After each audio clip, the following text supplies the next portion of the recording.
بەپێی ڕۆژژمێری هەفتەیادی یەکێتی ئەمڕۆ ڕۆژی تێکۆشەرانی دێرین بوو. تێکۆشەرانی دێرین هەموو ئەو هەڤاڵە خەبات گێڕانن کە لە کاروانی خەباتی دەیان ساڵی یەکێتی و شۆڕشی نوێدا ڕۆنیان سەرخستنی ئەم کاروانە 45 ساڵیەدا گێڕاوە.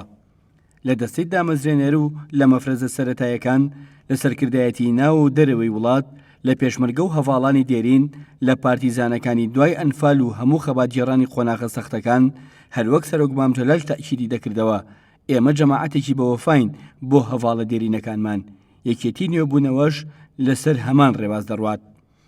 تێکۆشەرانی دێرین هەمیشە بوونەتە پایی دروستبوونی یەکێتی و یەکێتیش هەمیشە هەوڵ و تێکۆشانی بۆ بەدیهێنانی مافەڕاوەکانی میلەتی کورد بووە.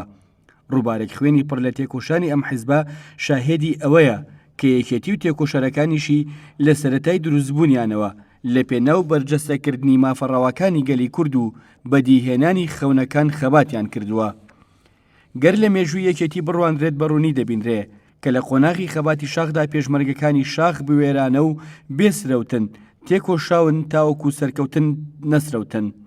هەر لە سەرەتای دەست بەکاربوونیەوە مەشخەڵ هەڵگری ئاشتی و ئازادی و دیموکراسی و مافی چاری خۆنووسینی کردەوێردی سەر زوبانی پێشمەرگە و کادرەکانی و بنەمای کاروانی خەباتی. نایارەکانی حیزبە تازە لە دایکبووکەی گۆڕەپانی سیاسی و چەکداری بڕوایان وابوو کە بە گشتداچوونەوەیەکی خۆکوژیان دەستداوەتێ، چونکە پێیانوا بوو بە چەند کەسێکەوە ناتوانرێت ڕژێمێکی وەک بەعز نەک بڕوخێنرێت بەڵکو ناتوانن ڕاشیان گرن. بەڵام هەمیار و نەیار دەیانزانی ئەم حیزبە تەواو جیاوازتر کادر و پێشمەرگەکانی پێدەگەیەنێت کە هیچ فشار و ئاگرباران و کیمیاباران و گونڕوخان و شەهیدبوون و کونجی زیندان ناتوانن ڕای بگرن.